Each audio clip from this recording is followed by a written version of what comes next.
And we're live. Hello, Steve. How are you? Hello, Podfeet. Doing good. Cheers. Doing good. I have my voice sounding 96 or 87% good because I'm drinking tea with honey. That'll do it. Is that I've been doing losing my voice every night at 5 o'clock. and Good it's timing. It's time. Not 4:30, not 5:30. 5 o'clock.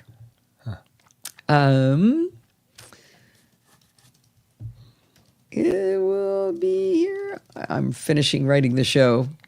Oh, just in time. Maybe not just in time.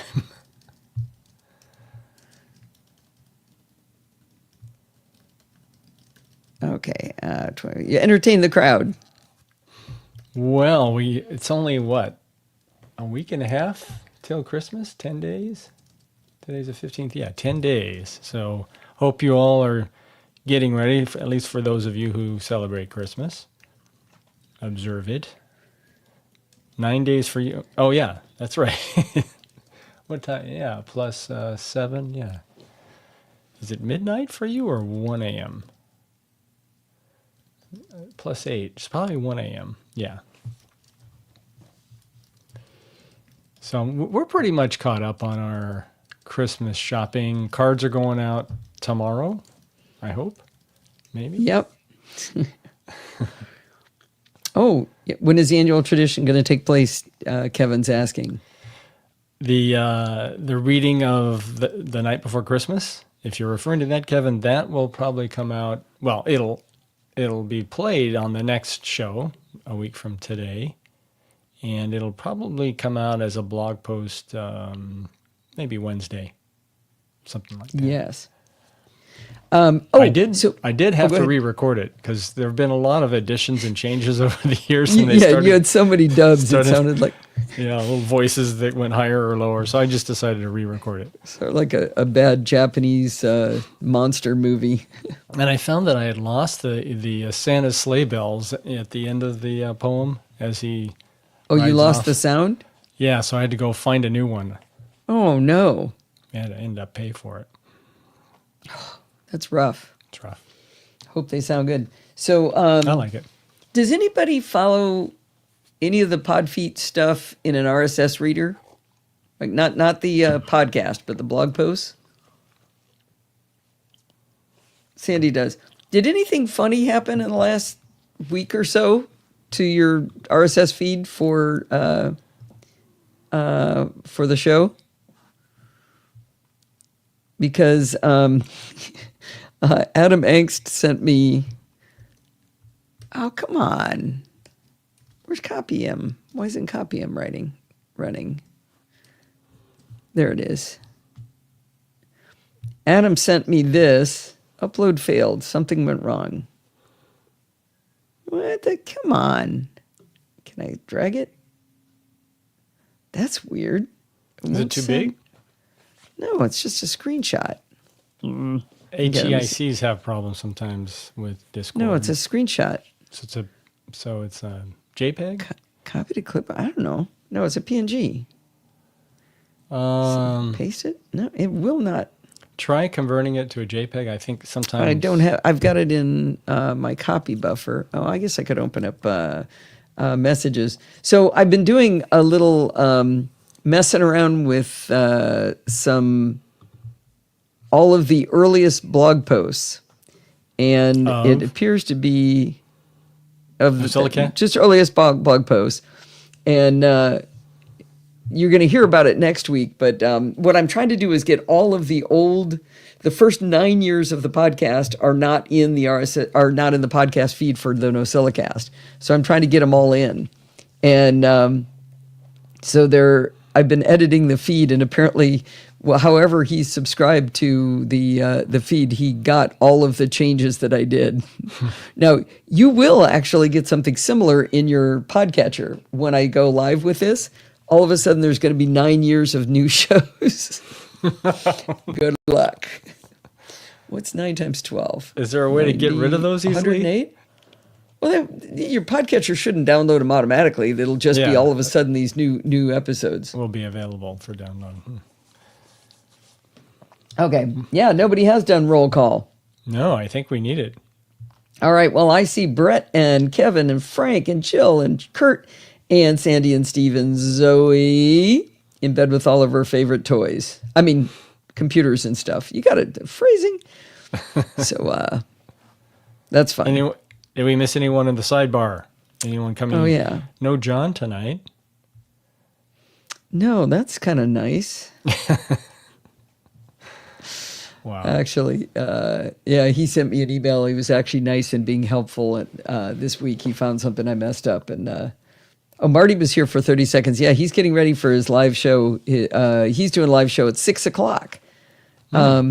He posted it in Slack if anybody needs that URL. Maybe, Steve, you could go get that URL for people. Okay. So when you're done with this show, you just slide right on into Marty's live show. It's about his Apple Vision Pro show. I don't know what it's called. I forget. I saw the notice. Where did he put it? He put in NosillaCast Way Show Off. Show Off, okay. Oh, there we go. Kurt, you're delegating to Kevin's delegating to Kurt all the saves. You sure? Kurt, have you been appropriately trained? All right, we should probably start.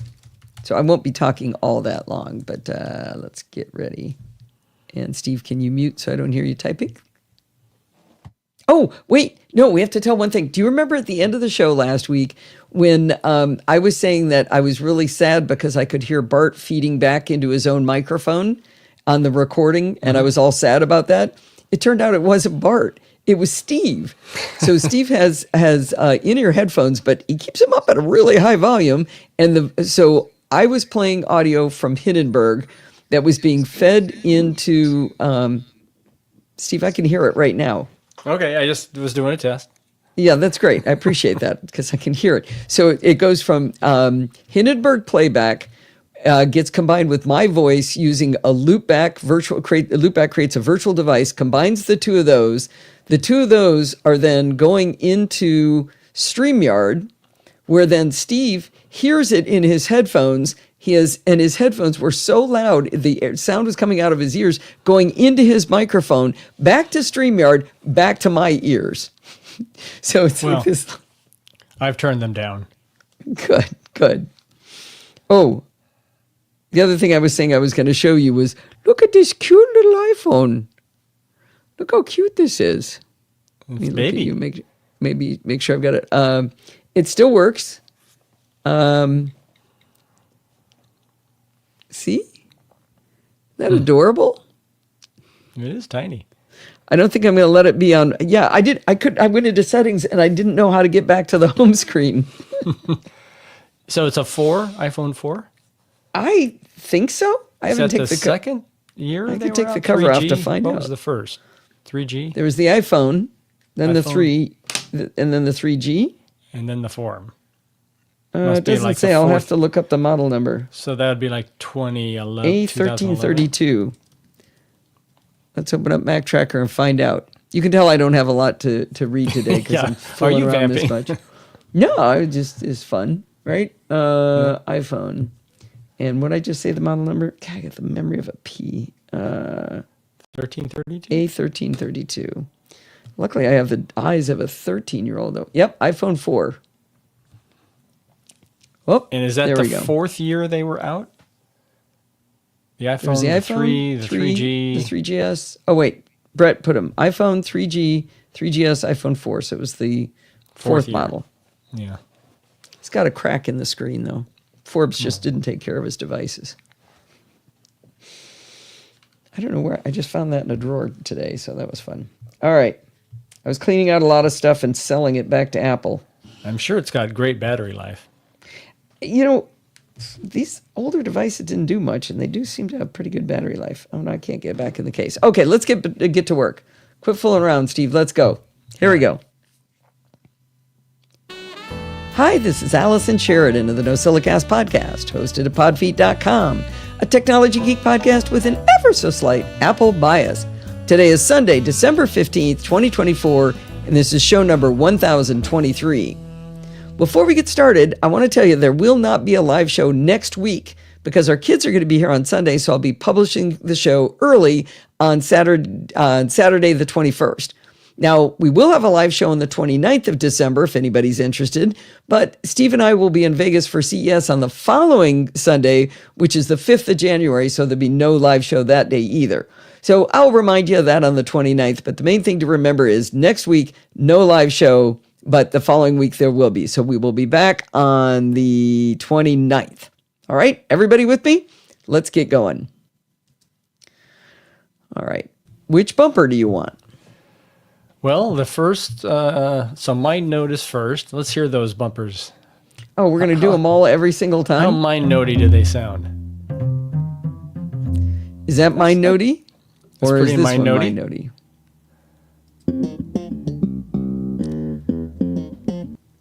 Well, let's see. Since you're going to have, I would say that's better with making. Oh, you know what?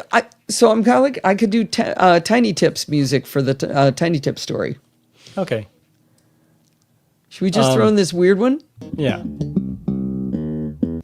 Yeah, that's exactly what everybody says. The Jerry Seinfeld one, right? Yeah. Can I just name it Seinfeld? Well, you won't let me. I lose traceability if you rename it. One.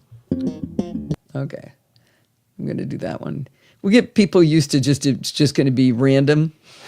You're never going to know what you're going to get now. All right, let me put a chapter mark here.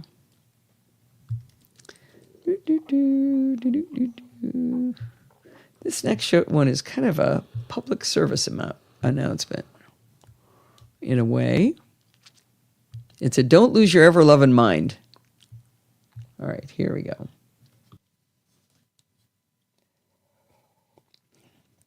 Random is a fun and acceptable strategy. I like it. Well, when the developer of iThoughts decided to shutter the doors on his business, I chose MindNode as my new mind mapping tool of choice. My post in April entitled RIP iThoughts is probably in my top 10 most commented articles. A lot of people jumped into the discussion just to say thanks for the trade study I did where I picked out the tool I was going to use, while others joined in to offer alternative solutions. It's really been great having a group of people to share a common topic of interest. Well, here we are 9 months later, and big changes are coming to MindNode. I'm not ready to call the changes a success, but I'm really intrigued by the path the company has taken. Imagine you rewrite your flagship product from the ground up, and it's working great, but it's not yet in full feature parity with the previous version. What do? You got a couple of choices. One path would be to sit tight and just keep working your little coding figures to the bone until 100% of the features in the old product are available in the new. Okay, too many fumbles. 100% of the features, and just keep working. One path. Bye, Kevin. Drive safely.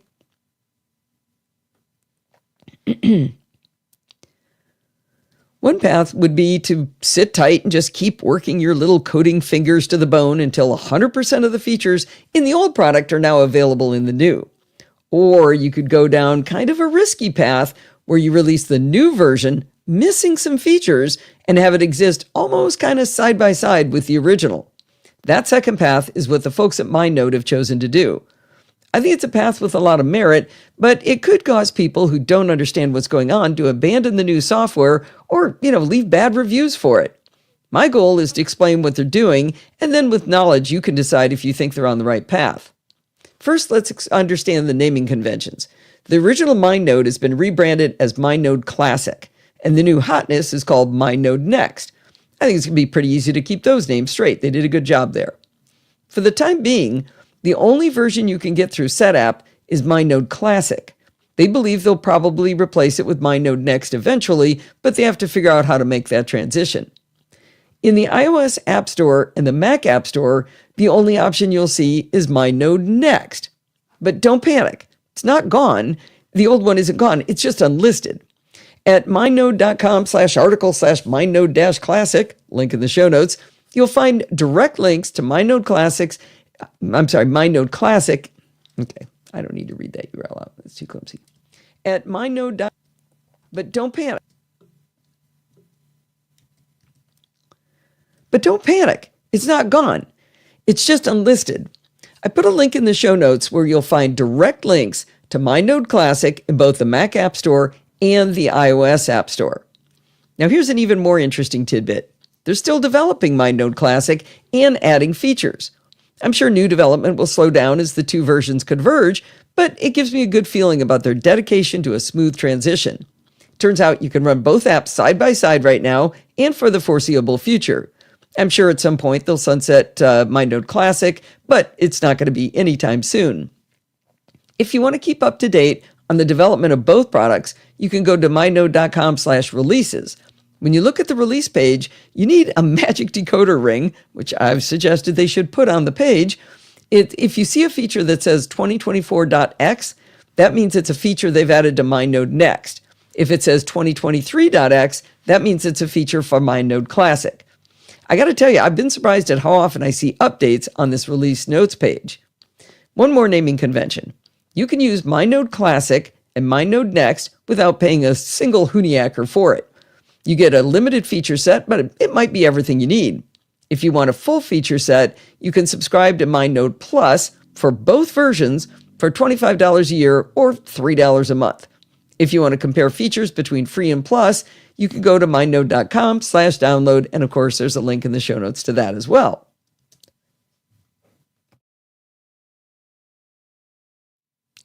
What happened? Frank lost his audio, I think. Oh, okay. Not clear what's going on there, but yeah, I spent a lot of time trying to spell hooniacker. You get a warm feeling when you read and heard that. Yeah, right? Notes to that as well. Okay. All right. Sip. Oh, save. Thank you. All right. Now let's finally talk about MindNode Next. I'm not going to give you any kind of a deep dive on the product until I have time to really dig into the app, and I'll probably wait to do that until it's more feature parity with MindNode Classic. I keep talking about the lack of features, but I haven't explained what's missing. The MindNode folks have created a great page where they document, using a mind map, what features are in MindNode Classic and how they're progressing on shipping those features. Now let's talk about some of the new features and talk about what's missing.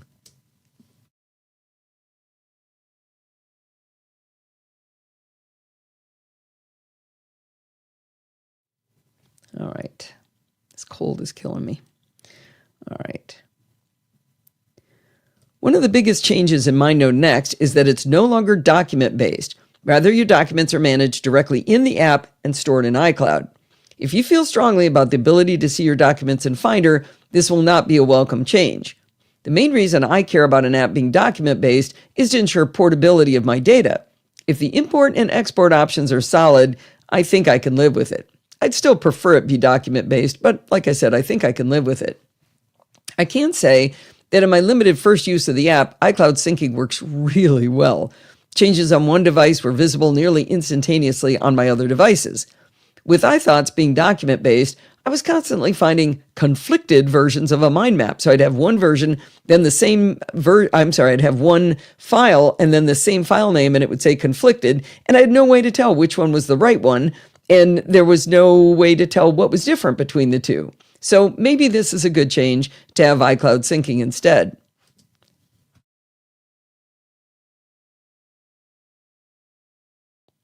Sorry for all the interruptions. In the currently shipping version of MindNode Next, you can only import MindNode Classic files, plain text files, and Markdown files. On the planned section of the roadmap, you will be able to import OPML, RTF, Text Bundle, TextPack, FreeMind, SMind, MindJet Mind Manager, and my beloved iThoughts. I breathed a sigh of relief when I read that, as import of iThoughts was one of my top criteria in choosing a new mind mapping app. One of the reasons I'm telling you this whole story is because when I saw I couldn't import iThoughts, I was like, oh no, the sky is falling, I'm out, I've got to get a new one. And then I started learning from the folks at MindNode about what they were doing, and I realized there was no reason to panic. Now remember, how I said it was risky to come out with a new app when it wasn't quite baked. Oh, I shouldn't have ad-libbed. I have that written in here. Beloved iThoughts. I breathed a sigh of relief when I read that.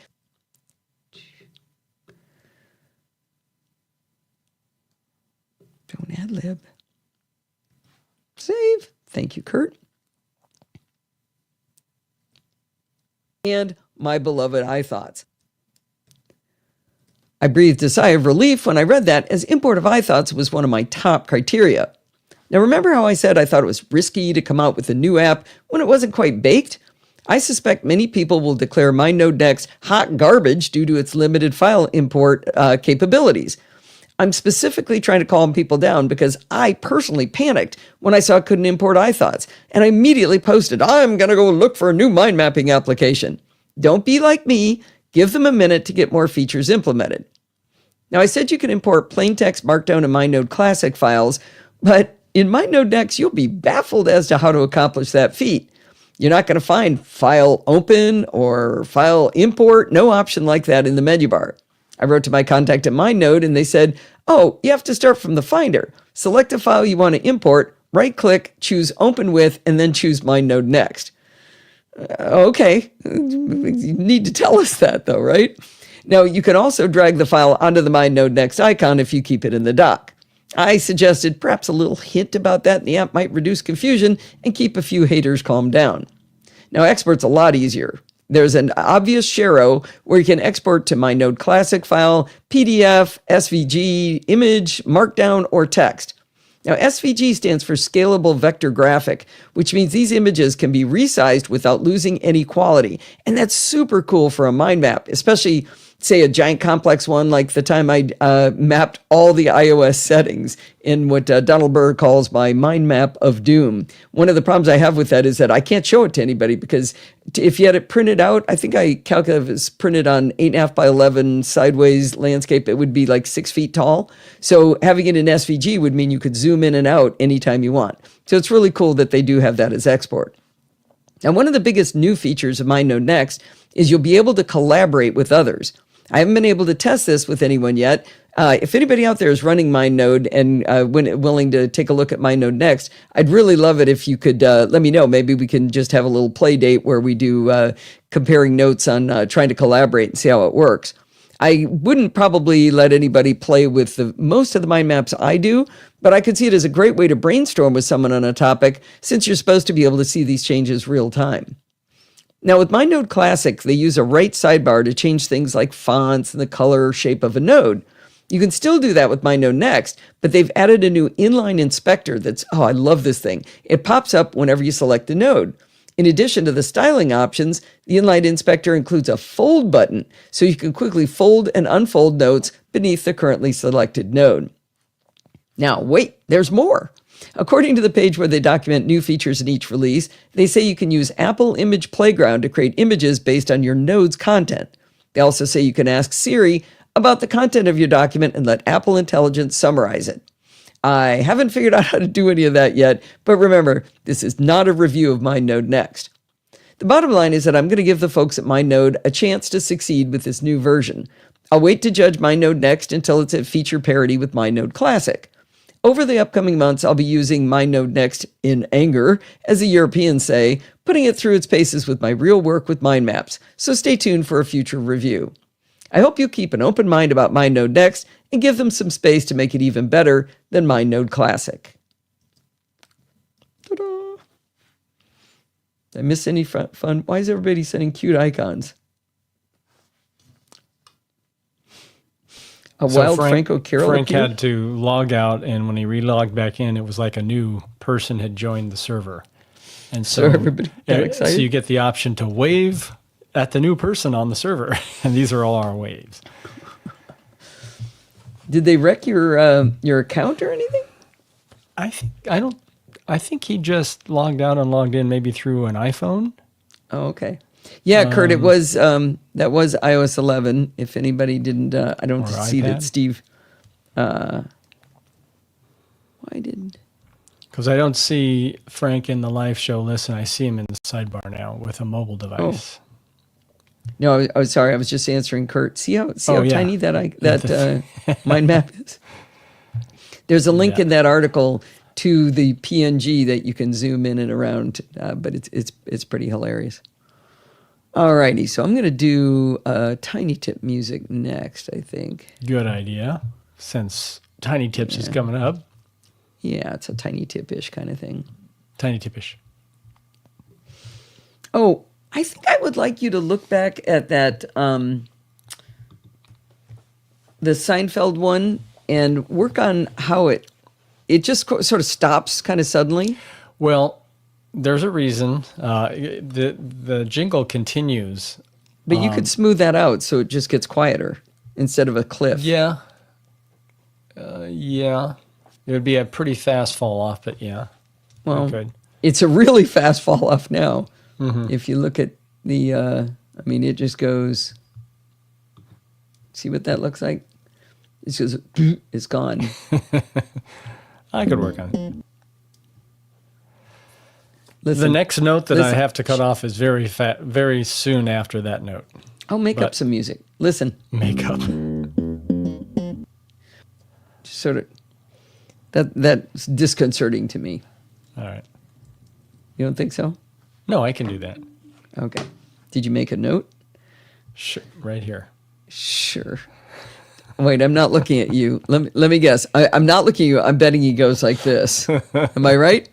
Is that what you did? Maybe. I just heard my voice through your headphones, by the way. Oh, Maybe I'm just too loud.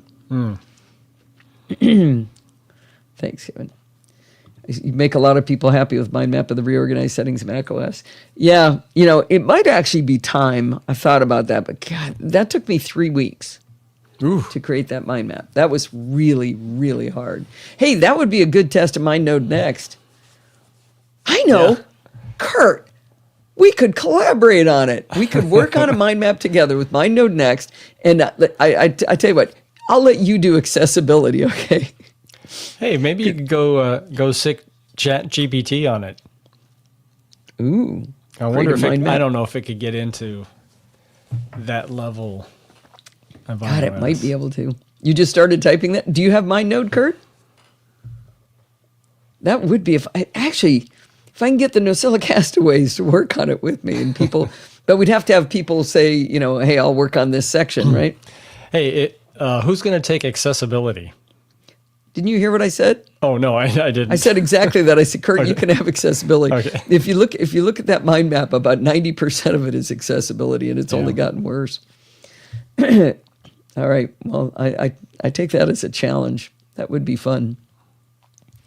All right. At least I have somebody to commiserate with on how annoying it is to do. But all right, let me check this transition here. Get even better than MindNode Classic. Yeah, that's a nice little transition there. All right, here goes.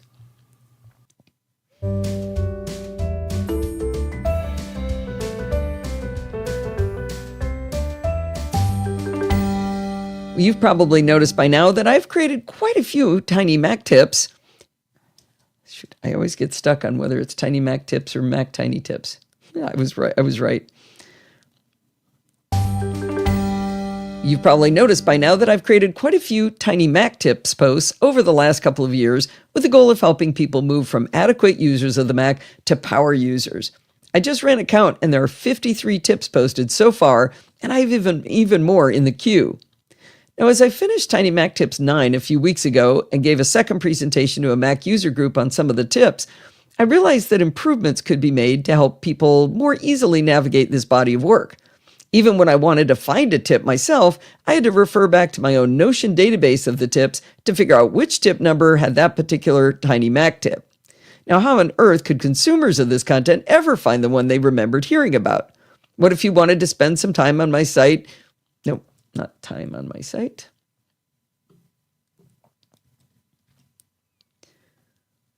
What if you wanted to send someone to my site for all of the Tiny Mac tips? How would you do that? Before I explain the improvements, let's look at the evolution of the posts.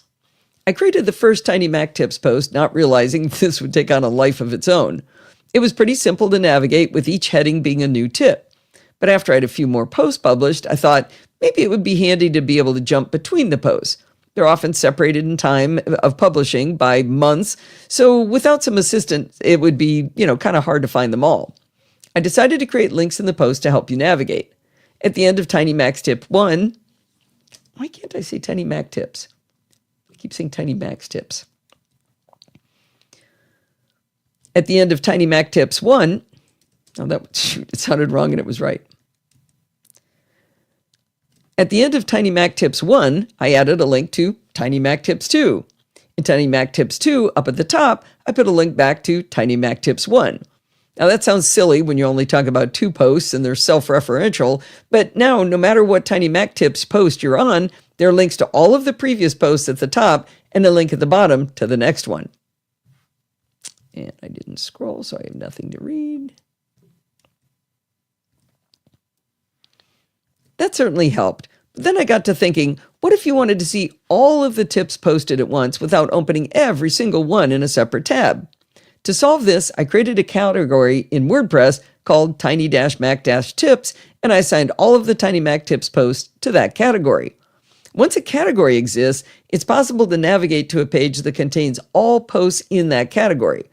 This is how the blog posts and security bits and even the podcast pages exist. There's simply every item in one of those pages just has that category as its name, and that's how it ends up on that page.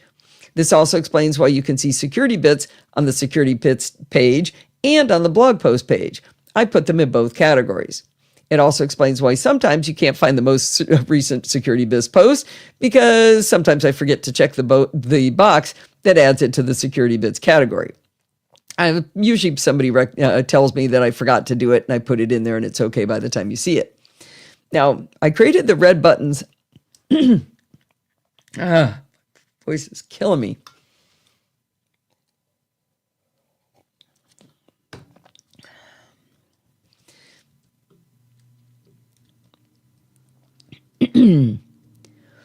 I created the red buttons on the podfeed.com homepage so that you have an easy way to see these category-created pages. If I didn't, you'd have to remember a URL like podfeed.com/blog/category/security-bits. That's annoying. There's a button for you. Now, that's an unnecessary amount of glop for you to memorize. The buttons mean you don't have to worry your pretty little heads about it. Actually, I don't want to vamp that. If I didn't, you'd have to remember a URL like so that you have an easy way to see these category-created pages. That's annoying. /security-bits. That's a lot of unnecessary glop for you to memorize, right? The buttons mean you don't have to worry your pretty little heads about it. I added a red button to my Tiny Mac Tips category on the homepage of podfeed.com so you can get to it quite easily too. And in keeping with my everything good starts with podfeed.com, I went to my web server again and created a redirect to that long, gloppy, and unmemorable URL. So now you can get to all of the tips by going to podfeed.com/tinymactips. Right? Everything good starts with podfeed.com. Now you can get to all of the Tiny Mac Tips by that simple URL, or you can use the red button to get to Tiny Mac Tips. And once you're inside any of the Tiny Mac Tips, you can navigate forward and backwards to all of the posts. But you know what? There were still opportunities for improvement. The next problem to be solved was improving how you would know which tips are in each post. Maybe you remember that I talked about how to use your iPhone as a scanner to the Mac, but you don't remember which post had that tip. As it stood, you'd have to navigate to every single tip post and read the entire post, or at least scroll through looking at all the headings to find the tip about scanning with the iPhone.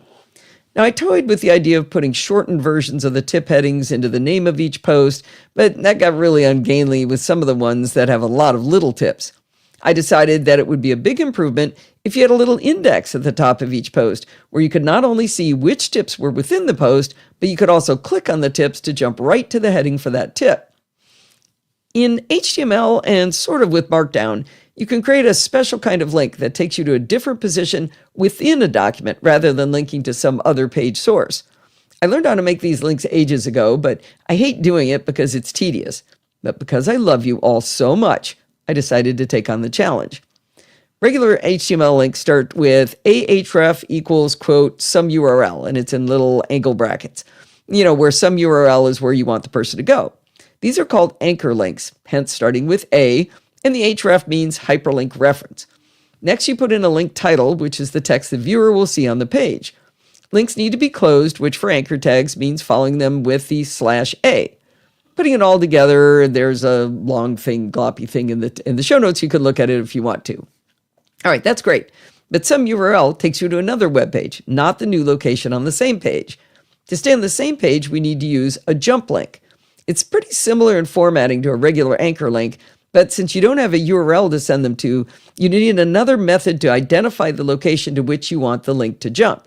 Since we want to identify that location, we give the location an ID, and then we link that ID as the hyperlink reference. So let's do it by example.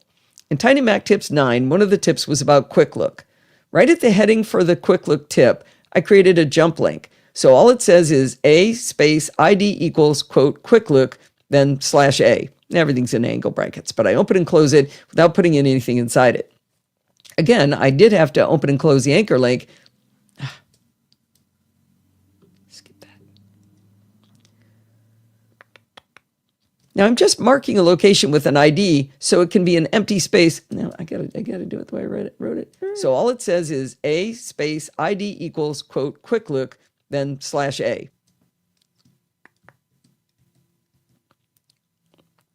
Again, I have to open and close that anchor link, but I don't have to put anything in between the opening and closing. I'm just marking a location with an ID so it can be an empty space if you want. Now that I have a place to go to with an ID, I can put a link at the top of Tiny Mac Tips 9 that's a link to that ID. Now instead of using a URL for the hyperlink, I put the ID I want to jump to with a hash mark in front of it to designate that this is an ID. As the link text, I chose to put the heading title so you'd know which one I was pointing to. I created a heading at the top of every Tiny Mac Tips post called Jump to Tips, and I placed all of the jump links right under it. Now at a glance, you can see what tips are in a particular post and jump directly to that specific tip. Now, the only possible downside I see to this is that now the top of every tip page is getting pretty long with links because you have the Jump to Tips section followed by the links to the previous pages.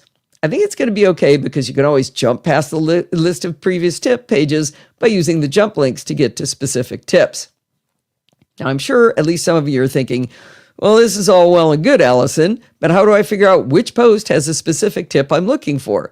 Do I have to go to each Tiny Mac Tips post and look at that fancy new index on each page? I'm glad you asked. I've been tracking my Tiny Mac Tips using a Notion database, thanks to Jill from the Northwoods for teaching me how, and it lets me publish a web page of the data for you to see for easy reference. On the category page where you can see all the Tiny Mac Tips posts, you'll see a link at the top to the table of tips with the post number and URL links to take you right to them. Now, the bottom line is that the Tiny Mac Tips have been really well received, and I'm pretty happy with the improvements I made for you to be able to find them. You've now got the button at the homepage. You've got an easy to remember URL with podfeed.com/tinymactips. Every page has links to the tips within it and previous and next tip pages, and you've even got a table to find the tip you're seeking. Stop. So Thank is you. that those are tips for Tiny Macs? Yeah, I know that they were originally Mac Tiny Tips, and somewhere along the line I started saying it wrong, and that's why I get confused every time. Well, which is wrong? Well, now it's Tiny Mac Tips because it's in stone. I guess if you hyphenated Mac Tips and make it clear that it's modifying the combo of the two. Okay, thanks, Sandy. That would look funny. Isn't it pretty? The only problem with that table is technically you can actually get to all of my all of the tables behind this Tiny Mac Tips. So like you could see, don't hyphenate. Oh, Grumpy's here. Hi, Mike. So you can actually see the other boards that I have and stuff. Like you can see how I'm organizing which ones are going into Screencasts Online. So I couldn't figure out how to not do that. Jill and I thought we had it cracked, but it is still visible. All right.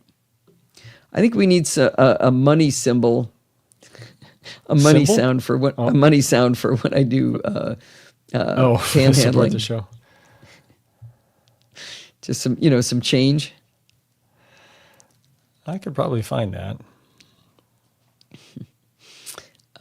Yeah, because right now I'm just going to go straight into it without a bumper. I guess I could throw in You don't need the a other bumper. bumper. Yeah. What? What's the other one? The modified Bart one. Yeah, that's fine for now. Do you think money would be funny? You know you know the sound I'm thinking of? Yeah. Let's just Yeah, keep like messing. from the song Money. Yeah, exactly. Exactly that. All right. Here we go. Well, this week's hero is Mike Bromberek, who used the shiny new podfeed.com/donate option to throw me a tip. He thanked me for my tutorial on how to print holiday address labels directly from Apple Contacts. These instructions are very old. I mean, the screenshots are still aqua, and yet the process works nearly the same as they did so very long ago. The only bummer is you can't word wrap in the name field anymore with macOS Sequoia, but other than that, it made Mike happy enough to donate. Thank you so much, Mike. Money would be good. Wipeout. Wipeout. No. Why? What does that have to do with it? Let's see. Oh, where is, anybody know where Chit Chat is, guys? The music or the post? No, the audio. Oops.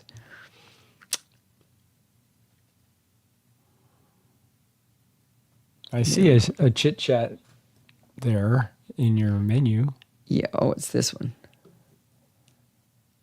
But I think, so do I do some Chit Chat music there? This is both. I edited that, yeah. Uh-oh. It looks like it's a mono. Mm-hmm.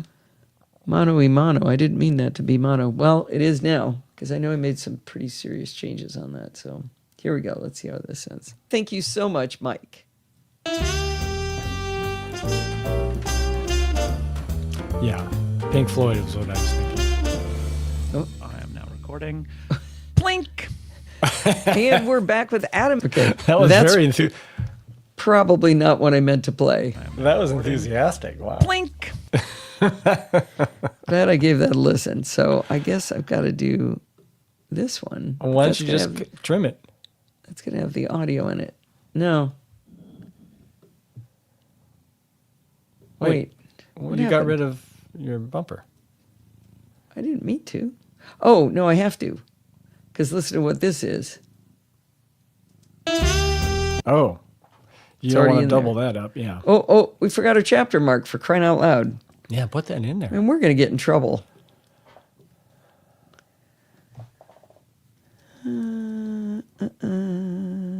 Copy link.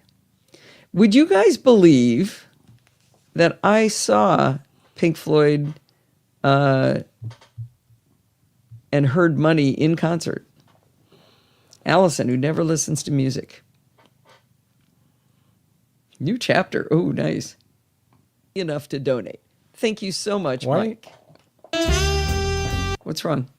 Oh, I just saw the previous chapter highlighted. You must have just hit an up arrow or something.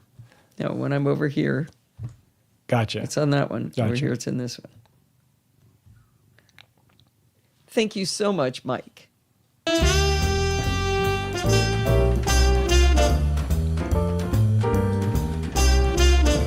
Well, it's that time of the week again. It's time for Chit Chat Across the Pond. This is episode number 803 for December 10th, 2024. And I'm your host, Allison Sheridan. And we're back with Adam Engst of Tidbits. How you doing today, Adam?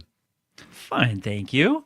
I got a new microphone, so we've actually managed to play with something and have it work for once, as opposed to all my old microphones, which were bugging the heck out of me. Well, I was going to ask you exactly how much have I cost you so far between buying a new mic? You've had to buy a new. You've got a fancy new boom arm too, because you like to stand. I do. I do like to stand and I like to move. So it says we're going to have to see if it actually works. What I need is actually the thing that like wraps around my my neck and kind of puts the microphone in front of me like that, so I can get wild. Yeah, but I'll try to stand You're still. You're feeling so restrained. Have I made you buy any software? I'm a high energy person. No, I have all the software. Okay, that's good. That's good. So. Well, yeah, I don't think everybody knows in the background all the different mics that you tried. You had a blue a snowball, Blue Yeti. I had a blue Yeti first. That just broke. Right. And then a blue snowball.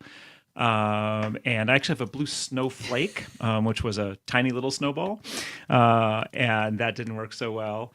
And and then on your recommendation, I got this Audio Technica ATR. ATR 2100 something or other is what I recall. I will say when they called it a blue snowball or a blue Yeti, you remember what the name That's is. true. If you called an ATR 2100 XTR or something or other, no one remembers. Well, actually, since that mic has been around for practically ever, so I do remember the name of it because it was one of my first mics, and I've recommended it to others. I've still got one of mine, so I brought it in. We did a bunch of experiments, and we decided that that's why we kept going back to the AirPods, though, that the sound wasn't great, but they were reliable. They worked every time. But now you're on a big boy microphone. Yes, and the AirPods. Though the AirPods did keep working. That was the problem, is that they were continually functional. I mean, and I have to say, I've been using the AirPods Pro more and more because of the noise canceling. Okay. Been to a couple of concerts where they were absolutely essential, and we were in a restaurant in Toronto recently last weekend, which. I have never been in a restaurant that was so loud. I actually took sound readings. Really? I have a decibel meter app on the phone, and it was averaging around 86 and was peaking to over 100 and like 108, something like that. Was it like metal floors and luckily, ceilings or something? It was. I mean, it was very hard surfaces, and it was a very weird kind of building where it was very tall. So it was like 3 floors and fairly narrow, and some big groups, and man, it was just so freaking loud. And Tanya and I both put in the AirPods Pro and put them on noise canceling, some level of noise canceling, and tried to hear Tristan across the table. Did you end up doing the transparency mode, but with noise cancellation? Adaptive, actually. Okay. So. In what I've sort of realized is as the interface gives you transparency, adaptive, and noise cancellation. And adaptive then has its own settings separately, quite a ways away in the interface, where you can do less noise, default, or more noise. Huh. And what that basically means, what my testing showed me anyway, is that essentially then you get 3 adaptive settings plus the 2, so it's basically 5 settings for how much noise cancellation you want. And so and it made a difference. I mean, like you could put it on adaptive on more or less noise and really hear the difference in how much was getting through. And so it was kind of brilliant in that regard. What we really wanted, and I could not figure out if there's such a thing even exists, is wouldn't it be cool if like 3 people could have AirPods in and just talk each other over them, like make a little loop, right? Just in person, like, so everything else is being canceled. Like no other sound is getting through. It may just not work because of you're making your own noise, and so you can kind of hear yourself, but who knows? It just seemed like something that should be possible. It does. Yeah, don't put it past them. I really wish the AirPods Pro would stay in my ear. They just ooze out fairly quickly. So enough to be annoying. Yeah. Steve's, it's just like he looks at a pair of earbuds and they just go boink and pop out of his ears. None of them fit in him. Well, and the different tips made a big difference for us. Man, I tried different tips. I tried third-party tips. I tried everything I could find, and they just didn't work for me. But then we got the Beats Fit Pro that have that little phalange thing that kind of curls inside your ear, and that made the difference. So we both wear those. And they do noise cancellation, but they don't have any of the new tricky stuff, so not quite going. But that's not actually the subject of the day. No, it's not. completely different topic. Last week on the show, Pat Dengler came on and told a story. She's a certified Apple consultant, and she told a story of a neighbor who got scammed recently. And it was, just this close to losing $30,000. It was a really horrible story, and Pat saved her just in time. Yeah. But you got an email or something from a Tidbits reader in a slight panic, you said, about something that happened to them. And I thought your analysis of how you went through showing why this was not something that was terrible was really interesting. I thought maybe we could talk about that today. Yeah. So, I sort of, in some sense, I kind of hate to be writing about this stuff because like scams are kind of horrible. Like they're not fun in that regard. This one proved a little bit more so. But just to set some background, the reason why I'm kind of feeling a little scam heavy right now is another person who's sort of somewhat connected to Tidbits had gotten a copyright infringement scam where they were told that they had to they were using some image without permission, and they had to put an acknowledgement or something, attribution on it. Sorry, lost the word. They had to attribute it and put a link in.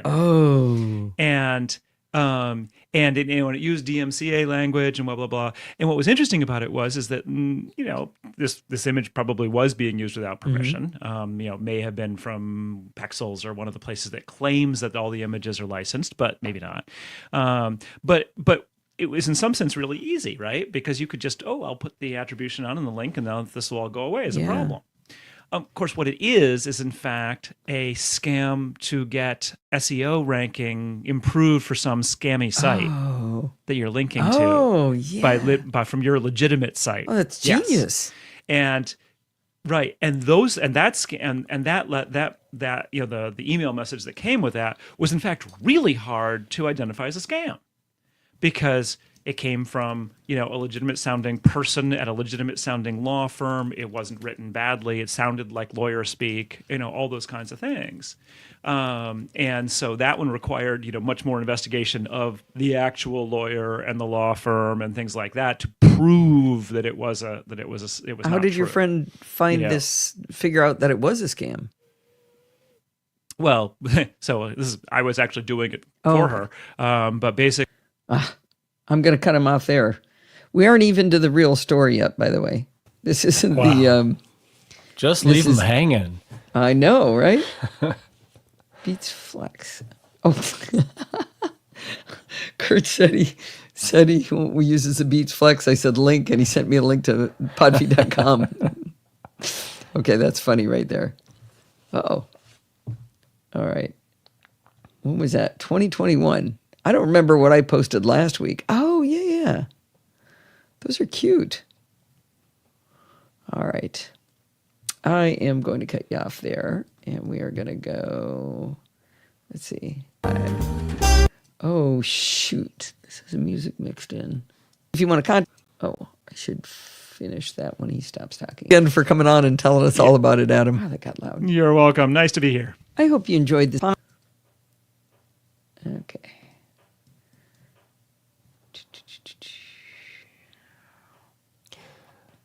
Why are you deleting this part? Because it's the closing music and stuff that I do at the end of Chit Chat. Why would I want Chit Chat music at the end and then turn into finishing the show? You went further back than the music. No, you were starting to talk. I think you had fun with that. Well, thanks again for coming on and telling us all about it, Adam. You're welcome. Nice to be here. So what was next was, I hope you've enjoyed this episode of Chit Chat Across the Pond. Got it. Okay. Alrighty. December 29th. Let me fix the December 29th.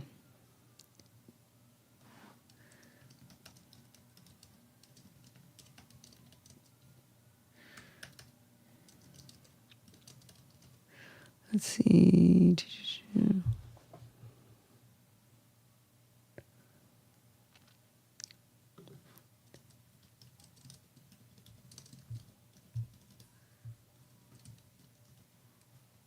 All right, here we go.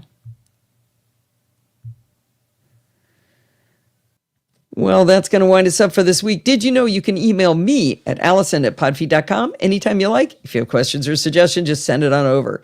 Hey, we haven't had any dumb questions in a long time. I'm sure you have some dumb questions. We have dumb question music even, and we haven't had any, so send some on over. Those are fun to work with.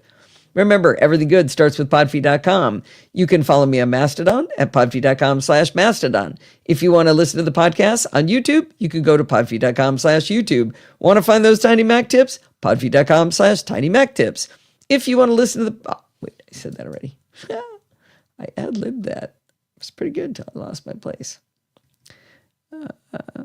If you want to join in the conversation, you can join our Slack community at podfeed.com/Slack. And there you can talk to me and all of the other lovely NosillaCast ways in there. You can support the show at podfeed.com/Patreon or with a one-time donation at podfeed.com/donate, like Mike. You can use Apple Pay or any credit card while you're there. Or you can use podfeed.com/PayPal. And if you want to join in the fun of the live show, wait until December 29th and then head on over to podfeed.com/live on Sunday nights at 5 p.m. Pacific time and join the friendly and enthusiastic Nosilla castaways. Thanks for listening and stay subscribed. I made it. You did. Let's see if Steve can count to 4. Oh, you gave it away. Wait, why do I only see 3? Uh-oh. I see 4. Did you do something with the show? I did. I didn't do the Tiny Mac Tips one, guys. There's no chapter where listening and stay subscribed. All right, so that's harder to find because I didn't do... let's see, let's start at my node and go to the end of that one. There it is. Yeah. How did I forget that, guys? Somebody didn't tell me to make chapter marks. You know, that's usually Kevin's job.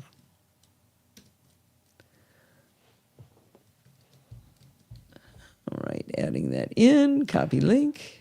So Mike's asking, when is the live show recording next week?